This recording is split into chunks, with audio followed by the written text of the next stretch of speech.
Hiya. You look great. Thanks.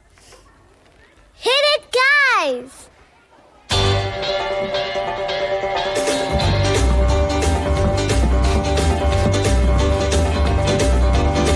Afternoon, everybody. There are plenty of times when a new hot toy comes out and they are sold quickly, causing disappointment of kids on Christmas morning. However, in 1983, this caused riots and overall craziness. So today, let's remember the Cabbage Patch Kids. So what exactly was the big deal about Cabbage Patch Kids? I mean, they were just dolls, really. I mean, come on, look at this thing. It looks like a sock that ate a lemon. So yeah, they did have a unique look. Every supervillain has an origin story, and the Cabbage Patch Kids were no different. Inspired by the folk art movement of the late 1970s, 21-year-old art student Xavier Roberts began experimenting with hand-stitching and quilting techniques to create fabric sculptures. And then he gave them human shapes in 1976. Roberts called them Little People. Roberts toured craft shows around the country and ultimately offered his Little People for sale at a converted medical clinic in Cleveland, Georgia, which he named Babyland General Hospital. Well, we've been selling, fantasy. People want to have a good time. It's just like going to see a movie. It's the same thing, except this one lives with you. And he would be the originator of the Cabbage Patch Kids. Or would he? And we'll talk about that in a few minutes. Originally, it was more of an art gallery rather than a retail shop. Roberts instructed sales clerks to dress in nurses' uniforms and interact with the dolls who slept in incubators and cribs throughout the space. And each doll came with a birth certificate, adoption papers, and a name pulled from the 1938 Georgia birth records. And this is what I think would make them a little bit different than the other dolls of the time, as the whole adoption process of the kids would be more engaging as a pretend parent for the children of the day. Well, to me it's a real person, but to some people it's just a ragged old doll. Roberts finally licensed the doll to toy manufacturer Coleco in 1982, and he changed the name to the Cabbage Patch Kids based on the childhood fable that the new babies were plucked from cabbage gardens. Sorry, what? I mean, keep this in mind next time you go to the store buying cabbage. And this was called the Discovery Legend, and it was printed on every box. And this is what it said. Xavier Roberts was a 10-year-old boy who discovered the Cabbage Patch Kids by following a bunny bee behind a waterfall into a magical cabbage patch. This is where he found Cabbage Patch babies being born. To help them find good homes, he built Babyland General Hospital in Cleveland, Georgia, where the Cabbage Patch Kids could live and play until they were adopted. I mean, it really is genius marketing. Each Cabbage Patch doll was totally unique and ready to be brought home by a totally unique girl or boy, so it was a special baby for a special kid. Give him a smack on the bottom. Get him to cry. However, the legend is a little strange in my book. I mean, picture it. You're a 10-year-old kid wandering around alone by yourself. You see a waterfall. You decide, hey, what's behind that? Oh, it's a bunch of Cabbage Patch growing babies. So at this point, at 10 years old, the child's not alarmed, he does not scream in terror, he does not call the police or his parents. No, he, builds a hospital. The 10-year-old builds a hospital. Anyway, so this is the tale of all Cabbage Patch Kids. It was the partnership with Coleco in 1982 that really was the beginning of the madness. ABC News says the parents were ready to drive hundreds of miles to buy them, and desperate gift givers were willing to pay big bucks for the rare doll. At a department store in Wilkes-Barre, Pennsylvania, a riot broke out with a store manager grabbing a baseball bat to protect himself. William Shigo is quoted in saying, "That is my life that's in danger," according to the New York Times. Also in 1983, a Wisconsin radio announcer joked that a B-29 bomber would drop 2,000 Cabbage Patch Kids into Milwaukee County Stadium. And he said that people should bring their catcher's mitts, and whoever grabbed a doll needed to hold up their credit card to be photographed. Sadly, some thought this was real, and at least a dozen people actually showed up to catch the Cabbage Patch Kids. After the one that we got lucky on was the Cabbage Patch thing, which was not a stunt. That was just an idea we had of, that was when the craze was going on and people were beating each other up to get these things. We said they were going to be dropped over County Stadium at noon. B-29 will bring it over, hold up your MasterCard, we'll take a picture, you catch the doll, bring a mitt, we'll send you a bill. It was something that we created that morning, did it, and forgot about it. Never expecting anyone to. Yeah. No, we're in the production studio taping the next day's promo, and the phone starts ringing. Stadium's getting calls. It ended up making, over 100 newspapers around the world, 2 networks, Time, Sports Illustrated. So we got very, very lucky. It was beyond our control. It was a perfect punchline to a rather sad situation. Right around this time of year, Christmas is coming, and these mothers and fathers are beating each other up to get these Cabbage Patch dolls. So we got lucky.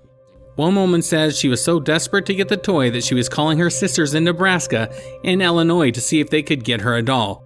Or she would drive to Pennsylvania if that failed. And if that didn't pan out, she was going to reach out to a niece in California. The mania eventually subsided as other hot toys came along. For example, Beanie Babies. However, nothing was nearly as insane as the Cabbage Patch Kids. Newsweek said it was as if an army had been turned loose on the nation's shopping malls, ravaging the ficus trees, sloshing through the fountains, searching for legendary stock rooms, said to be filled with thousands of dough-faced, chinless, engagingly homely dolls. And the Cabbage Patch Kids frenzy became the blueprint for other Black Friday craziness such as Tickle Me Elmo and Furbies. It became engineered mania, although none quite as crazy as the Cabbage Patch Kids.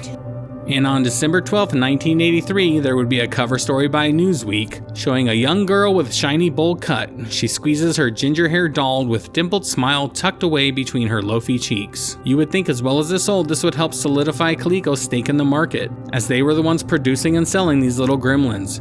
However, it would change hands a few times. Wikipedia says, Wikipedia is the best thing ever. Anyone in the world can write anything they want about any subject, so you know you are getting the best possible information.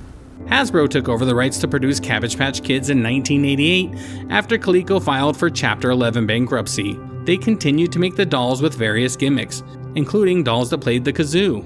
Some of the more popular doll lines that come out under the Cabbage Patch Kids name included Birthday Kids, Splash and Tan Kids, and Pretty Crimp and Curl.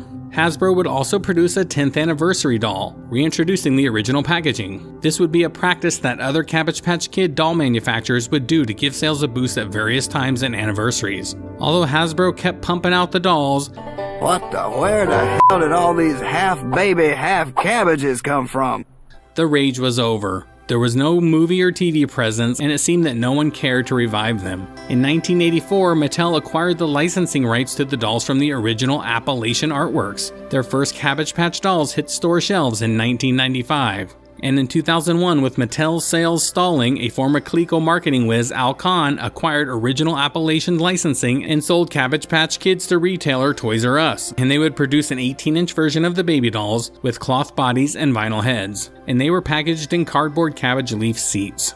Then they went to Jakks Pacific. Jakks Pacific is usually known for making those plug-and-play garbage games and garbage retro game consoles. But they acquired Play Along Toys and assumed the master toy licensee for Cabbage Patch Kids. Eventually it went to a company called Wicked Cool Toys. Just tickle her lips and she'll start to babble. Enjoy. And they would continue to release Cabbage Patch Kids, along with new additions such as Little Sprouts, which is a toy line of tiny collectible dolls, and Adoptimals, plush pets who interact with kids. Now let's talk about the creator, Xavier Roberts. Allegedly, the creator of the Cabbage Patch Kids stole the idea of the dolls and their appearance, which would include the dolls' overly round faces and that they came with an adoption certificate, and it is claimed that they were taken from Martha Nelson Thomas, an American folk artist from Kentucky. And it was all based on a lie. It all came from this nice woman who had a good idea and got ripped off. So did he steal the Cabbage Patch Kids? I would say yes, and I'll tell you why. Martha Nelson Thomas was an art student in Louisville, Kentucky, in the early 1970s. She was shy and gentle, and she expressed herself through her art, and her specialty was soft sculpting.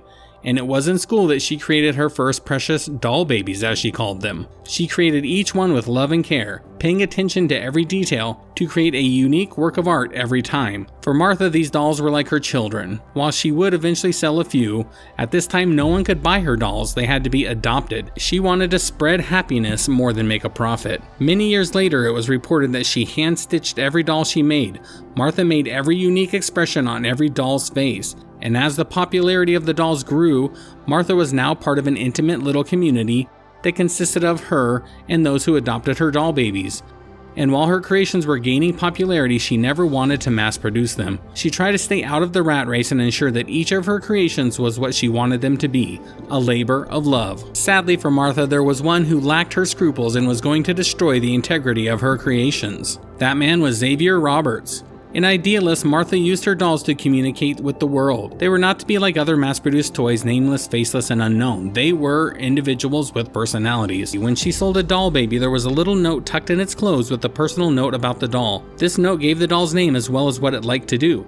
She was creating dolls that would develop children's imaginations and also teach them how to treat others with love and tenderness. Xavier Roberts became intrigued by the entire concept of Martha's doll babies. As soon as he heard about it, he bought a few of her dolls and resold them at a profit at a Georgia gift shop. Martha soon found out what Roberts was doing, and according to close friends of hers, she took back all her dolls from him. She told Roberts that she was not comfortable with the manner in which he was exploiting her doll babies. However, Roberts was not going to listen. After all, he was making money from these things. All this fantasy is making Xavier Roberts a rich man. At the age of 25, he's built a luxury home in Cleveland, and he started an antique car collection. Well, word of mouth has been our best advertiser. People see one, adopt one, and carry it around, and then it stops a crowd of people, and before you know it, you've got a multitude of people carrying little people.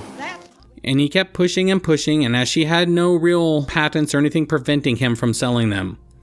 Eventually, Martha sued Roberts in a very long, bitter battle, and Roberts eventually settled out of court with Martha. Martha says she was just exhausted and just wanted the lawsuit to end. She couldn't tell us what the settlement was, but she said that her children would go to college, and she seemed relieved.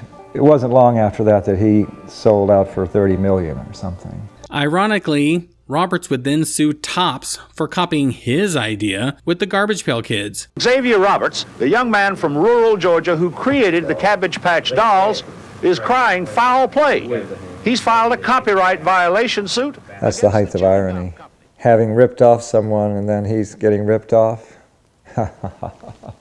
My point is not to take my product, my creation, and tarnish it. He sued Topps for $30 million.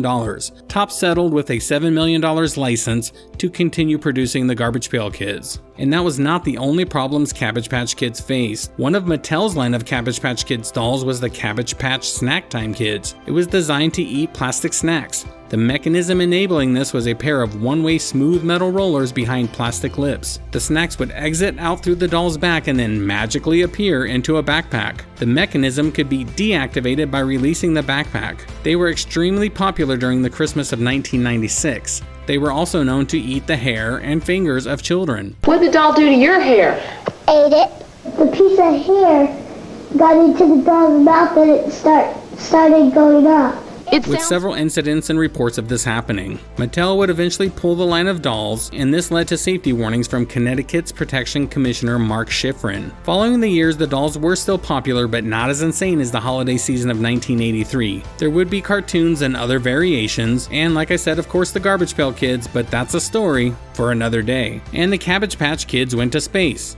No, really, there was an astronaut Cabbage Patch Kid that was a passenger on the space shuttle in 1985. And in 1992, they were also Olympians, and they've been on stamps. While their fad may have faded, the obsession continues 40 years later. There's a location called the Magic Crystal Valley, which is a store owned by Pat and Joe Prosey. The couple holds 5,000 Cabbage Patch Kids and considers every one of them to be their children. They are so committed to the idea that the Cabbage Patch Kids are real children that they will correct you if you call them dolls. And this does not mean that the Proceys are so attached to the dolls that they're not willing to part with them. If a person is interested in adopting a Cabbage Patch Kid, he or she can. They opened an adoption center in 1994 and have been running it ever since. The couple collects Cabbage Patch Kids from all over the world, and they even have a couple of dolls that are worth more than $1,000 each. Each one of their dolls comes with its own mink coat, real diamond stud earrings, and authentic diamond cufflinks. And so there we have it, a doll, a legend, lawsuits, and an obsession for some. I want to thank you for watching. Please give us a like, share, and subscribe, whatever you're willing to do, as we're still a new channel and it would be greatly appreciated. I appreciate you sticking around. My name is Kevin, and as always, have a wonderful, wonderful day. That's all we have. TV shows that kept us